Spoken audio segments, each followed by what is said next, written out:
Captain Jake Morrison stood on the bridge of the UES Horizon, watching the stars through the main window, when everything changed forever. The ship had been on a routine mission to check the outer edges of the solar system when the sensors picked up something that should not have been there. "Captain, we have contact," called out Lieutenant Nina Rodriguez from her station. "Unknown vessel approaching from Sector 7. Morrison moved to the command chair as the crew prepared for what could be humanity's first meeting with alien life. Dr. Lisa Campbell rushed onto the bridge carrying her equipment. "Are we sure it's not one of ours?" she asked, while setting up her scanning devices. Chief Engineer Ryan Burke checked his systems twice before, shaking his head. "No human ship has that energy signature, Captain." The alien vessel appeared on their screens, and Morrison felt his breath catch in his throat. The ship was massive, and unlike anything humans had ever built, with smooth curves and a dark metal surface that seemed to absorb light. "They're sending a signal," Rodriguez announced. "It's not radio or laser, but somehow we can understand it." The voice that came through the speakers was cold and mechanical. "Primitive vessel, you will. Prepare for boarding inspection." Morrison exchanged glances with Campbell, who looked both excited and worried. "This is Captain Morrison of the Earthship Horizon," he replied. "We welcome peaceful contact." A sound that might have been laughter came through the communication system. "Peaceful contact," the alien voice repeated. "You are in no position to make demands, creature." Within minutes, a smaller craft detached from the alien ship and approached the Horizon. Burke monitored the docking procedures, while Morrison gathered his senior staff. "Remember," Campbell whispered to the group, "we represent all of humanity right now." The airlock opened and the aliens entered. Morrison had tried to imagine what they might look like, but nothing had prepared him for the reality. The creatures stood nearly 8 feet tall, with 4 arms and hard shell-like skin that clicked when they moved. Their eyes were large and multifaceted like insects, but filled with an intelligence that was clearly not human. The leader wore what appeared to be ceremonial armor and carried himself with obvious authority. "I am High Commander Vexhai of the Zephyrian Collective," the creature announced. "You will address me as Commander." Morrison stepped forward. "I am Captain Morrison, and this is Dr. Campbell, our science officer." Vexhai's eyes studied them with what seemed like amusement. "Your species is younger than we expected," he said. "Even more primitive than our scouts reported." Campbell tried to maintain diplomatic composure. "We are always eager to learn from more advanced civilizations." Advanced. Vexhai clicked his mandibles. "Child, you cannot even imagine what advancement means." The alien commander walked around the bridge examining their equipment with obvious disdain. "Your technology is crude at best," he continued. "Your ship barely capable of local system travel." Burke bristled at the insult to his engineering, but Morrison caught his eye and shook his head slightly. "We have conquered 47 star systems," Vexhai announced. "Brought order to countless primitive species like yourselves." "What exactly are you offering us?" Morrison asked carefully. Vexhai turned all 4 of his eyes toward the captain. "Offering," he repeated. "You misunderstand your situation completely." The alien commander gestured to his companions, who began scanning the bridge with handheld devices. "Your species has 2 choices," Vexhai explained. "You may submit to collective rule and serve as a protected vassal species, or you may resist and face subjugation." Campbell stepped forward. "Surely there's room for negotiation between our peoples." "Negotiation." Vexhai's clicking sound grew louder. "What could your species possibly offer the collective?" Morrison felt anger building, but forced himself to remain calm. "We would like time to consult with our government before making such an important decision." Vexhai studied him for a long moment. "Very well, primitive one," he finally said. "You have 7 of your planets. Rotations to decide." The alien commander turned toward the airlock, then paused. "Do not mistake our patience for weakness," he warned. "Your primitive weapons and crude technology pose no threat to the collective. We have destroyed species far more advanced than yours." One of his companions added, "Your resistance would be brief and pointless." After the aliens departed, Morrison gathered his crew in the briefing room. "Did anyone else notice how they kept calling us primitive?" Burke muttered. Campbell was reviewing her scanner readings. "Their technology is definitely more advanced than ours," she admitted, "but they seemed almost contemptuous rather than just superior." "That might work in our favor," Rodriguez suggested. "Arrogant enemies make mistakes." Morrison activated the long-range communication array. "We need to get word back to Earth immediately." "What do you think Command will decide?" Burke asked. Morrison looked out at the alien ship still visible in the distance. "I think they're about to learn that humans don't surrender easily." Campbell continued studying her readings. "There's something else, Captain," she said. "Their scans were very thorough, but they only looked at surface-level technology." "What do you mean?" Morrison asked. "They assumed our capabilities based on what they could see," Campbell explained. "They never dug deeper to see what else we might have."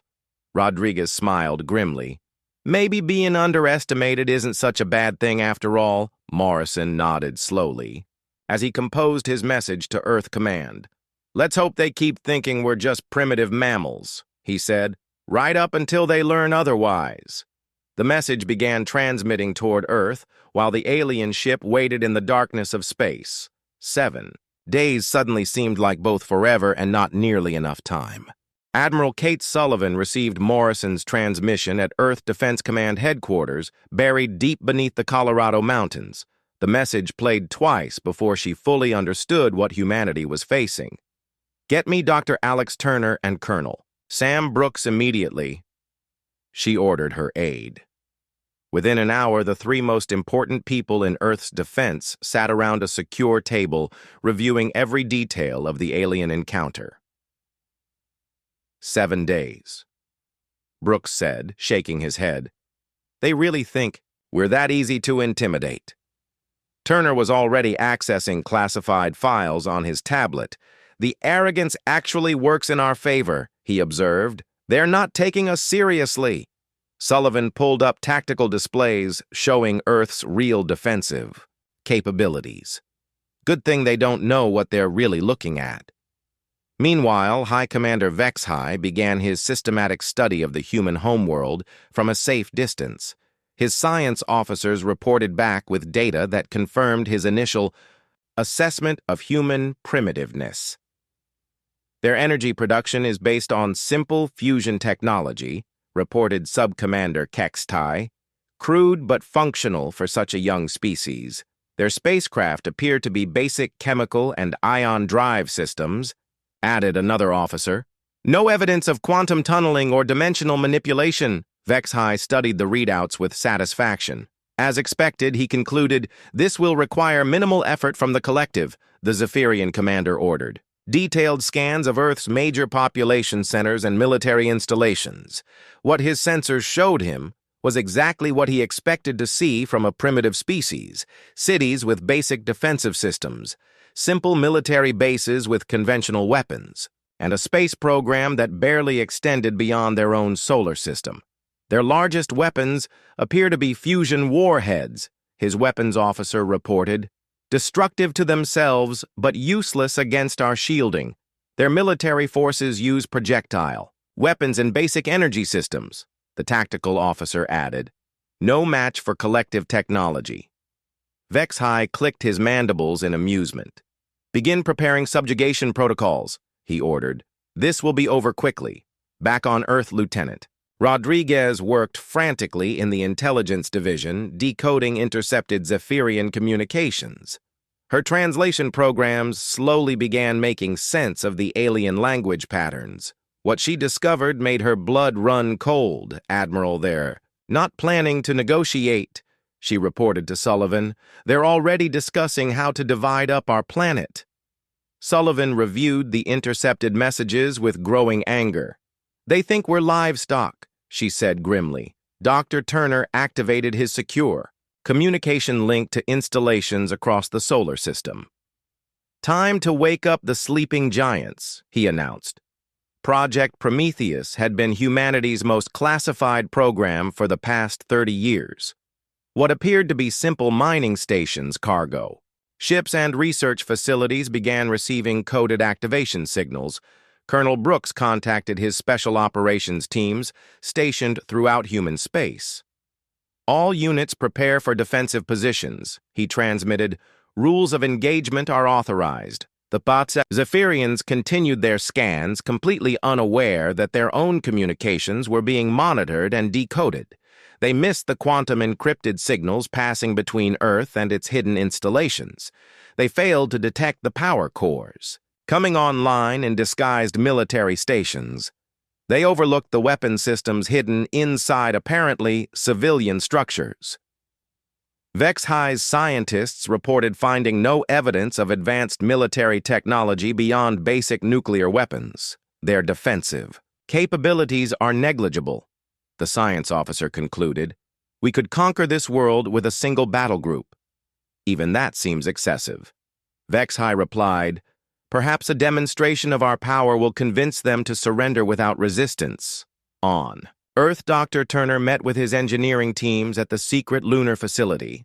"How long until the adaptive weapon systems are fully operational?" he asked engineer Paula Wright. 48 hours. Wright replied, "The quantum disruptors are calibrated and ready for field testing." Turner nodded. "And the communication jamming array?" "Already in position," Wright confirmed. "When we activate it, their hive mind coordination will be severely disrupted." Back at Earth Command, Admiral Sullivan reviewed.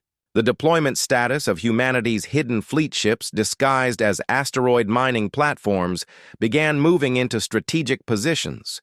Vessels hidden within the gas giant atmospheres powered up their stealth systems. The lunar defense grid came online.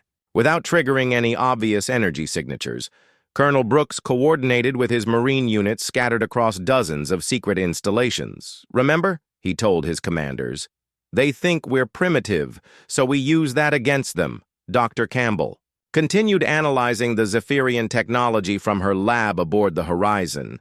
"Their shields are designed to counter energy weapons and particle beams," she reported, "but they might be vulnerable to more unconventional attacks," Captain Morrison maintained. Regular communication with the alien ship playing the role of a concerned but helpless human leader.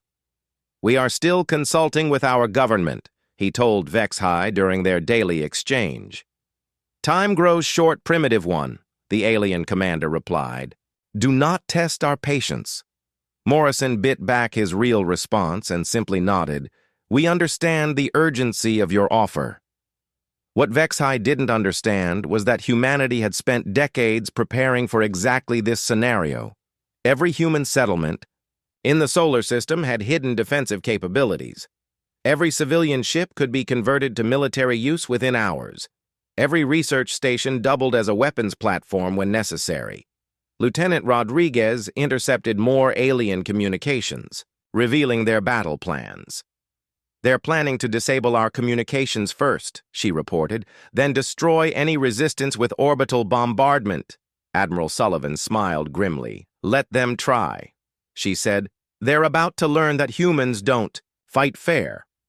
Dr. Turner activated the final phase of Project Prometheus. Across human space weapons systems that had never appeared on any official record began their startup sequences. The Zephyrians remained completely unaware that their prey was actually a predator in disguise. HFY prepared his final ultimatum, confident that the primitive humans would submit when faced with overwhelming force. He had no idea that humanity's greatest strength had always been their ability to appear weak. While preparing for war, the 7-day deadline approached, and both species prepared for what would come next. Only one side knew what was really about to happen. The 6th day arrived, and Admiral Sullivan stood in the command center watching displays that showed the true scope of human preparation. Hidden throughout the solar system, dozens of installations came fully online, revealing capabilities the Zephyrians Had never imagined lunar defense grid reports ready status, announced the communications officer. Jupiter station acknowledges weapon systems operational. Called another technician, Sullivan nodded as reports continued flowing in from secret bases that officially didn't exist. Colonel Brooks arrived at the command center carrying a datapad filled with tactical assessments. All Marine units are in position, he reported. The enemy still shows no awareness of our true capabilities, Dr. Turner joined them, bringing the latest intelligence from Lieutenant Rodriguez. Their plan is simple, he explained. Disable our communications, then demand surrender under threat of orbital bombardment. They really think it will be that easy, Sullivan. Observed engineer Paula Wright's voice came through the secure channel from the lunar weapons facility. Adaptive weapon systems are fully calibrated, Admiral, she reported. We've analyzed their ship hulls and shield frequencies. The quantum disruptors are ready for deployment, she continued. Their hive mind communication network won't know what hit them. Captain Morrison maintained his position near the alien fleet, playing his role as humanity's representative. Dr. Campbell had spent days analyzing every detail of Zephyrian technology she could observe. Their confidence is actually their weakness, she told Morrison during a private briefing. How so? Morrison asked. They assume their technology is superior, so they're not adapting their defenses, Campbell explained. They're fighting the last war, not this one. Chief Engineer Burke reviewed the modifications made to the Horizon during the past week. What appeared to be routine maintenance had actually transformed the ship into something far more dangerous. The new power core is online, he reported. Energy output is now triple what their scans detected. Weapon systems show green across the board, added Lieutenant Rodriguez. They have no idea what we're really capable of aboard the Zephyrian flagship. High Commander Vex High reviewed the final attack plans with his officers. The human response has been predictably weak, he announced. Their government shows no signs of effective resistance. Sub-Commander Kextai studied the tactical displays. Shall we proceed with full subjugation protocols? Not yet, Vex High replied. We will offer them one final chance to surrender peacefully. The alien commander activated his communication system to contact Morrison, human captain. Your time has expired, he announced. What is your government's decision? Morrison took a deep breath, knowing that his next words would determine the fate of both species. Commander Vex High, we need more time to consider such an important decision. The alien's mandibles clicked with obvious irritation. Time is a luxury you no longer possess. We are prepared to negotiate terms, Morrison continued. Surely accommodation can be reached between our peoples. Vex High's laugh was harsh and mechanical. You still fail to understand your situation. Tomorrow we will demonstrate the power of the collective, the alien commander announced. Perhaps then you will appreciate the futility of resistance. The transmission ended and Morrison immediately contacted Earth Command. This is it, he told Admiral Sullivan. They're moving to the threat phase.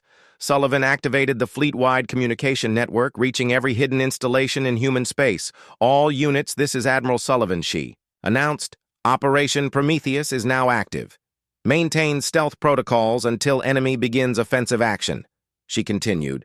Then show them what humans are really capable of. Throughout the solar system, disguised military installations powered up their true capabilities. What the Zephyrians had dismissed as simple mining platforms revealed themselves as heavily armed battle stations. Ships hidden within asteroid fields began moving into attack positions. The massive defense network humanity had built in secret over 3 decades finally showed its true purpose. Dr. Turner activated the communication jamming systems designed specifically to disrupt Zephyrian hive mind coordination. Jamming array is online, he reported.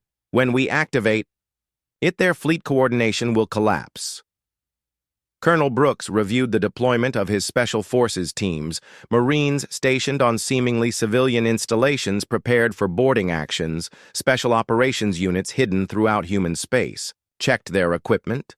One final time, Engineer Wright made final adjustments to the adaptive weapon systems.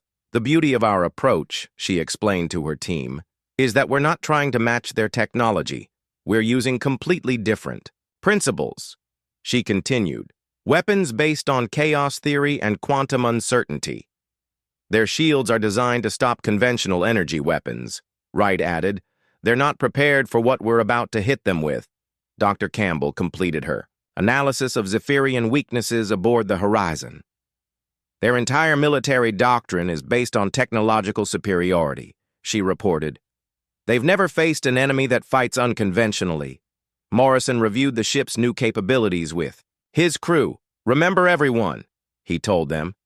We're not just fighting for Earth, we're fighting for the right to determine our own future. Burke ran final diagnostics on the upgraded systems. All stations report ready, Captain. Rodriguez monitored alien. Communications detecting increased activity in their fleet. They're preparing for tomorrow's demonstration, she announced. Multiple ships are powering up weapons systems. Admiral Sullivan stood before the tactical display showing both the alien fleet and humanity's hidden defenses. Gentlemen and ladies, she addressed her staff. Tomorrow we find out if 30 years of preparation was enough. Colonel Brooks checked his weapon systems one final time. The enemy expects primitive resistance. He said, they're about to learn that humans fight differently than anyone else in the galaxy. Sullivan replied. Dr. Turner activated the final sequence of Project Prometheus. Across human space, the most advanced weapons ever created by humanity came online. The Zephyrians remained completely unaware that their overwhelming technological advantage was about to become meaningless. Vexhai prepared for what he expected to be a simple demonstration of power, followed by immediate human surrender. Had no concept that humanity's greatest weapon was their ability to think outside conventional military doctrine. The stage was set for a battle that would determine whether humans would remain free or become slaves. Only one species understood what was really about to happen when the sun rose on the seventh day. The seventh day began with High Commander Vexhai positioning his fleet for what he expected to be a simple demonstration of Zephyrian power. 30 warships arranged themselves in attack formation, while the alien commander prepared to contact the primitive humans. One final time, Captain Morrison. Vexhai's voice echoed across the communication channel. Your time for consideration has ended.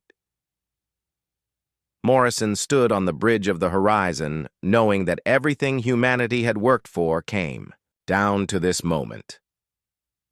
Commander, we are prepared to discuss terms, Morrison replied, maintaining his diplomatic tone. Vexhai's mandibles clicked with amusement. Discussion is no longer possible, he announced. You will witness collective power then. Surrender unconditionally. The alien commander gave orders to his fleet. Target the third planet's largest population center, he commanded. Prepare a demonstration strike. What happened next caught the Zephyrians completely off guard. The Horizon suddenly displayed energy readings that rivaled their own flagship. Impossible, gasped Sub-Commander Kextai. Our scans showed primitive technology. Morrison's voice came through the communication system with a new edge of confidence. Commander, you may want to reconsider your plans. Before Vexhai could respond, alarms began sounding throughout the Zephyrian fleet. Sensors detected massive energy signatures appearing throughout the solar system, what they had dismissed as simple mining platforms. And cargo vessels suddenly revealed themselves as heavily armed military installations. Admiral Sullivan to all units, came the broadcast on human frequencies. Enemy has initiated hostile action. All ships and stations are authorized to engage. She continued, show them what humanity is really capable of. The first human weapons to fire were Engineer Wright's adaptive quantum disruptors. Instead of traditional energy beams, these weapons created localized fields of quantum uncertainty that made Zephyrian shields useless. The alien flagship's protective barriers simply ceased to exist as the laws of physics temporarily stopped working normally in the targeted areas. "Shields are down," reported a panicked Zephyrian officer. "The weapons are using principles we don't understand." Vex-High watched in growing horror as his advanced fleet found itself outmatched by technology that seemed to defy conventional science. Colonel Brooks led the first wave of human fighters emerging from hidden bases throughout the asteroid belt. Ships that had appeared to be simple cargo haulers revealed weapon systems that no conventional scan could have detected. "Strike Team Alpha engaging enemy cruiser," Brooks reported as his modified fighter launched, attacks that the aliens had never encountered before. The Zephyrians tried to coordinate their response, but Dr. Turner's communication jamming array was wreaking havoc on their hive mind network. Individual alien ships found themselves cut off from Central Command, unable to coordinate effective defensive maneuvers. "We're losing communication with half the fleet," reported the Zephyrian communication officer. "How is this possible?" Vex-High demanded. "These are primitive mammals," Lieutenant Rodriguez monitored the battle from her intelligence station, providing real-time tactical updates to human forces. "Enemy formation is breaking apart," she announced.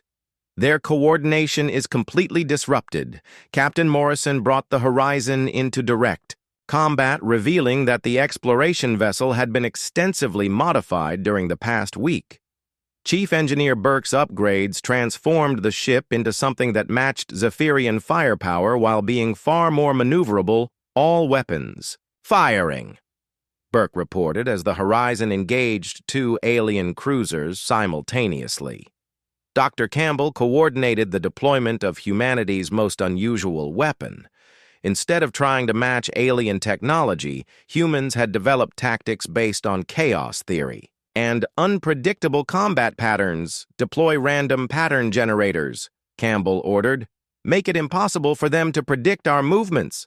The Zephyrian fleet found itself fighting an enemy that refused to follow standard military doctrine. Human ships changed tactics every few minutes, making it impossible for alien computers to calculate effective responses. Engineer Wright's ground-based weapons continued tearing through alien defenses using principles that Zephyrian science couldn't counter. "Their shields are designed for conventional warfare," she explained to her team. "They have no defense against weapons that attack the fundamental structure of reality." Admiral Sullivan coordinated the overall human response from her command. "Center deep beneath Earth's surface. Fleet disposition shows enemy forces scattered and disorganized," she announced. "Press the attack." Colonel Brooks led a boarding action against the alien flagship, demonstrating that humans excelled at close quarters. Combat Zephyrian warriors who had conquered dozens of species found themselves outmatched by human marines who fought with aggressive creativity. "Their combat doctrine is completely alien to us," one Zephyrian officer reported before Brooks, and his team, overwhelmed the bridge. Vex-High found himself face-to-face with a species he had completely underestimated. "Your people were supposed to be primitive," he said. As human marines secured his ship, Brooks removed his helmet, revealing a grim smile. "That was the idea," he replied. Throughout the solar system, the pattern repeated as human forces revealed capabilities that no alien scan had detected. Ships emerged from hiding places within gas giant atmospheres where Zephyrian sensors couldn't penetrate. Weapons platforms, disguised as research stations, opened fire with devastating effect. The massive defense network humanity had built in secret over 30 years finally showed its true purpose. Dr. Turner's quantum virus began spreading through the remaining Zephyrian ships, causing their computer systems to malfunction in ways their programmers had never anticipated. "The virus is exploiting weaknesses in their hive mind communication," Turner reported. "Their own interconnectedness is becoming a liability." Within hours, the mighty Zephyrian fleet that had expected easy victory found itself defeated by an enemy they had dismissed as helpless. Morrison opened communication channels to the surviving alien ships, Commander HFY. "This is Captain Morrison," he announced. "Do you wish to continue this engagement?" The alien commander looked around his captured bridge at the human Marines who had taken his flagship without breaking a sweat. "How?" he asked simply. "How did we miss your true capabilities?" Morrison's voice carried a note of satisfaction. "You saw what you expected to see," he explained. "We've learned that sometimes the best defense is to appear defenseless." Admiral Sullivan's voice joined the communication. "Commander, HFY, your fleet is defeated," she announced. "I'm prepared to offer you the same choice you gave us. Surrender and accept human protection or face complete destruction." She continued, the proud alien commander who had conquered 47 star systems found himself in the position of the conquered. "This is impossible," he whispered. "We are the Zephyrian Collective." "You were," Brooks corrected. "Now you're prisoners of war." The battle that was supposed to demonstrate alien superiority had instead proven that humanity's greatest strength was their ability to fight beyond all conventional expectations. HFY's remaining ships faced a choice between surrender and annihilation. The species that had underestimated humanity was about to learn the true cost of that mistake. High Commander HFY sat in what had been his command chair, now surrounded by human Marines who treated him with professional courtesy rather than the cruelty he expected. Colonel Brooks stood before the captured alien leader reviewing the tactical situation throughout the solar system. 16 of your ships have surrendered," Brooks reported. 8 others are too damaged to continue fighting. The remaining 6 vessels are maintaining defensive positions but show no signs of aggressive action. He continued. HFY's mandibles clicked softly as he processed the impossible reality of his situation. "How many of our people have died?" he asked quietly. Brooks consulted his data pad. "Surprisingly few," he replied. "We targeted your ship's systems, rather than life support." "Why?" HFY asked in confusion. "We came here to conquer your species, because that's how humans fight," Brooks explained. "We win by being better, not by being more brutal." Admiral Sullivan arrived aboard the captured flagship to personally oversee the transition, Commander HFY. She greeted the alien leader. "I trust you're being treated according to proper military protocol." The alien commander studied this human female who had orchestrated his defeat. "Your species continues to surprise me," he admitted. "We expected primitive savagery." Sullivan took a seat across from him. "That's because you never understood what humanity really is." Dr. Campbell joined the discussion, bringing her analysis of Zephyrian psychology and culture. "Your people evolved in a highly structured society," she explained. "Individual creativity was bred out in favor of collective efficiency. That made you excellent at conquering species similar to yourselves." Campbell continued, "But useless against opponents who think differently." HFY considered her words. "You fight without logic or conventional strategy." "We fight with adaptive logic," Sullivan corrected. "We change our approach based on what works against each specific enemy." Throughout the solar system, human forces were securing the remaining Zephyrian vessels. Captain Morrison coordinated rescue operations for alien survivors while maintaining defensive positions. Medical teams report treating wounded Zephyrians, alongside our own people, he announced. Engineer Burke supervised the technical teams examining alien technology. "Their ships are incredibly advanced," he reported, "but they're built according to rigid design principles. No redundancy, no adaptive systems, no capability for field modification." Burke continued. "Amazing technology, but completely inflexible." Dr. Turner began the delicate process of interrogating captured Zephyrian computer systems. "Their databases contain information about 47 conquered species," he announced. "Every single conquest followed the same pattern." Turner continued. "Overwhelming technological superiority, followed by immediate surrender. Lieutenant Rodriguez worked on decoding more alien communications. I'm picking up long-range transmissions, she reported. The Zephyrian Collective is trying to contact this fleet. Admiral Sullivan immediately understood the implications. They're expecting a victory report. What do we tell them? Asked Colonel Brooks Sullivan. Smiled grimly. The truth, she replied, that their fleet met an opponent they weren't prepared for. Back aboard the Horizon, Dr. Campbell continued her psychological evaluation of the captured aliens. They're genuinely confused by our approach to warfare, she reported. The concept of fighting beyond logical limits is alien to them.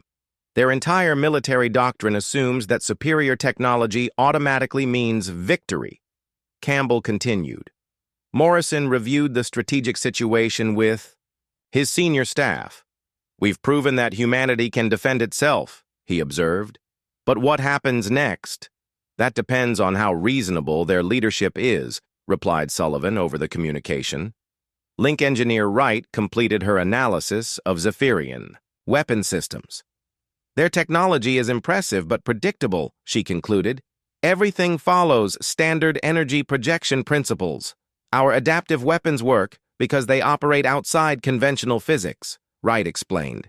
They literally cannot build defenses against attacks that don't follow natural laws. Colonel Brooks began organizing the captured alien personnel. The interesting thing is how they respond to individual treatment, he noted. Their hive mind conditioning breaks down when they're separated from the group. Some of them are actually showing curiosity about human culture, Brooks continued. Dr. Turner made a breakthrough in accessing Zephyrian historical records. Admiral, you need to see this, he announced. The Collective has never encountered organized resistance. Every species they conquered either surrendered immediately or was completely destroyed. Turner continued. They have no experience with negotiated settlements. Sullivan reviewed the data with growing understanding. They don't know how to handle an enemy that wins, she realized. Vex High overheard the conversation and spoke up. The Collective will send another fleet, he warned. A larger one, he continued. They cannot accept that primitive. Mammals defeated advanced Zephyrian warriors. Sullivan turned to face the alien commander. How long do we have? Perhaps 30 of your planetary rotations, Vex High replied. Maybe less if they prioritize this situation. Brooks immediately began, calculating defensive requirements. We need to prepare for a much larger engagement. Actually, Sullivan said thoughtfully, maybe we need to do something completely different. Dr. Campbell understood immediately. You want to make contact with their leadership directly. If we can demonstrate that humans are not primitive, maybe we can avoid unnecessary bloodshed, Sullivan explained. Morrison activated the long-range communication array.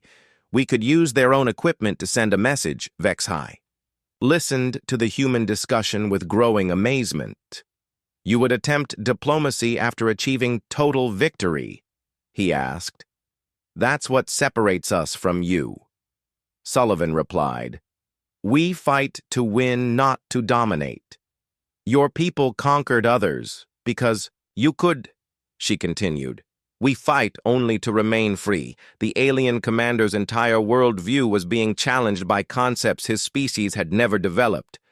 The Collective will not understand your approach, he warned. Then maybe it's time they learned something new. Sullivan replied. Dr. Turner began preparing a comprehensive message to the Zephyrian leadership. We'll send them everything, he announced. Battle recordings, psychological profiles, technological demonstrations. Show them exactly what happened here and why. Sullivan agreed. Engineer Wright made final adjustments to the captured alien communication systems. Message is ready for transmission, Admiral, she reported. Sullivan looked around at her staff, then at the captured alien. Commander Vex High, would you be willing to add your own assessment to our message? The alien leader considered the request. You want me to tell them that you are not primitive. I want you to tell them the truth. Sullivan replied. That they underestimated humanity and suffered the consequences. Vexhi's mandibles clicked thoughtfully. Very well, he decided. Perhaps it is time for the collective to learn from defeat rather than victory. The message began transmitting toward Zephyrian space, carrying humanity's first diplomatic contact with an alien empire. Whether it would prevent another war or simply delay, it remained to be seen. 3 months after the battle, Admiral Sullivan stood in the newly constructed diplomatic facility orbiting Earth as another Zephyrian fleet approached the solar system. This time, however, the aliens came with different intentions. Scholar Commander Tekra led a delegation sent not to conquer, but to understand how their mighty fleet had been defeated by a species they had dismissed as primitive. Admiral Sullivan. Tekra spoke through the translation device. The collective wishes to learn. From our encounter, Sullivan studied the alien diplomat, who carried himself with far more humility than Vexhi had shown.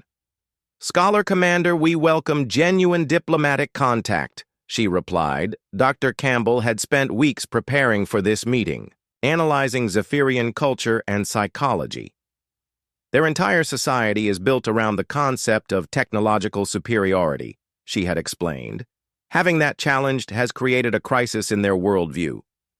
Tekra was accompanied by scientists and cultural specialists rather than military officers. We have reviewed the battle recordings you transmitted, he announced. The collective struggles to understand your tactical approach. Captain Morrison joined the diplomatic session, bringing his first-hand experience of alien psychology. What specifically confuses your people? He asked. Your willingness to fight beyond logical parameters. Tekra replied, Our computers cannot predict behavior that defies conventional military doctrine. Colonel Brooks had been working with captured Zephyrian personnel and brought valuable insights. Their warriors are incredibly skilled, he reported, but they're trained to fight according to established patterns. When faced with completely unpredictable human tactics, they simply couldn't adapt. Brooks continued. Carter Turner presented his analysis of Zephyrian technology and society. Your people bred out individual creativity in favor of collective efficiency, he explained. That made you excellent at conquest, but terrible at innovation. Tekra's mandibles clicked thoughtfully. This is what our scientists have concluded as well. The collective has decided that humanity possesses capabilities we lack, he continued. Engineer Wright demonstrated some of the adaptive technologies humanity had developed. Our weapons work because they don't follow conventional principles, she explained. We embraced chaos and uncertainty rather than trying to eliminate them. Fascinating, observed one of the Zephyrian scientists. Your species developed differently than any we have encountered. Admiral Sullivan guided the discussion toward practical matters. What does the collective want from humanity? She asked directly. Tekra exchanged communications with his delegation before responding, alliance rather than conquest. He announced, We wish to learn from your approach to problem solving. Dr. Campbell had anticipated this possibility. What would such an alliance involve? Cultural and technological exchange. Tekra explained, Your creativity combined with our manufacturing capabilities. Lieutenant Rodriguez had been monitoring collective communications and provided intelligence updates. Their leadership is genuinely interested in cooperation. She reported, This isn't a deception. Morrison remained cautious based on his experience with Vexhi. How do we know this isn't another form of conquest? He asked. Tekra gestured to his minimal security escort. We came with scholars, not warriors. The collective has learned that force cannot achieve what cooperation might, he continued. Engineer Wright reviewed proposals for joint research projects.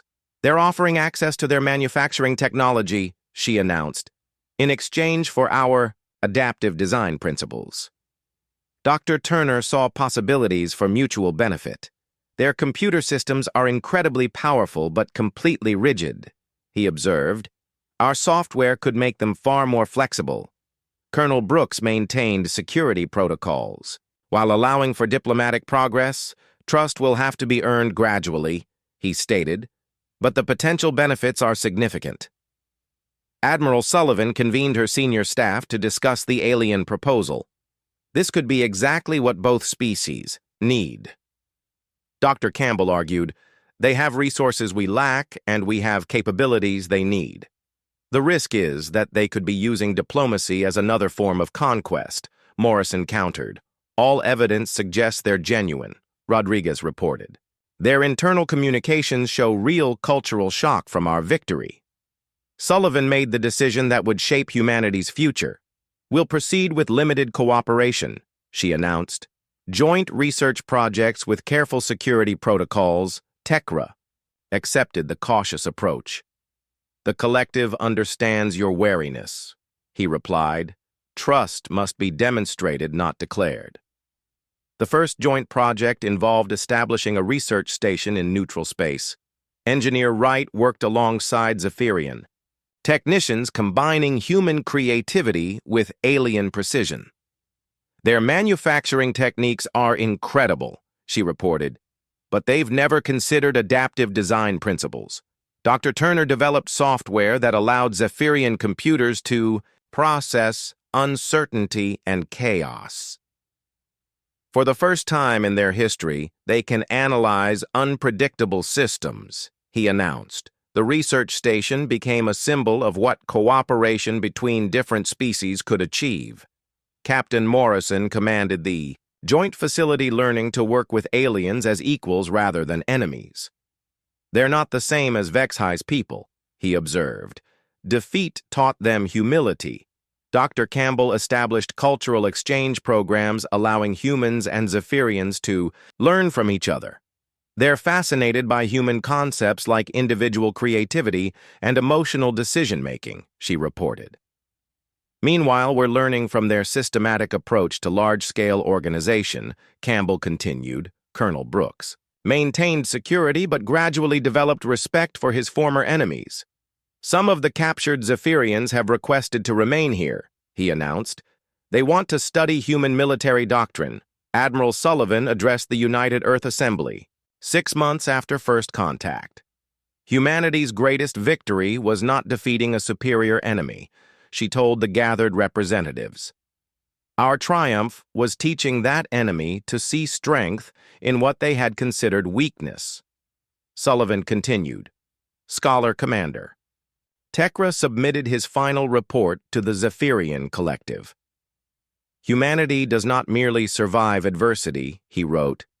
They transform challenges into opportunities for growth. Their refusal to accept defeat led them to develop capabilities we never imagined possible. TECRA continued. Most importantly, they fight not to dominate, but to remain free. He concluded. The galaxy has underestimated humanity once, TECRA warned in his report. The collective must ensure this mistake is never repeated. The research station grew into a permanent facility where both species learned from each other. Engineer Wright developed new technologies that combined Zephyrian precision with human adaptability. Dr. Turner created AI systems that could think both logically and creatively. The alliance that began with humanity's refusal to surrender became a partnership that strengthened both species. Years later, historians would mark the Battle of Sol as the moment when humanity proved that technological superiority alone could not guarantee victory. More importantly, it became the foundation for the first truly equal alliance between radically different species. The aliens who had come to conquer stayed to learn. And humanity discovered that their greatest strength was not their ability to fight, but their capacity to turn enemies into allies through the simple act of refusing to be underestimated.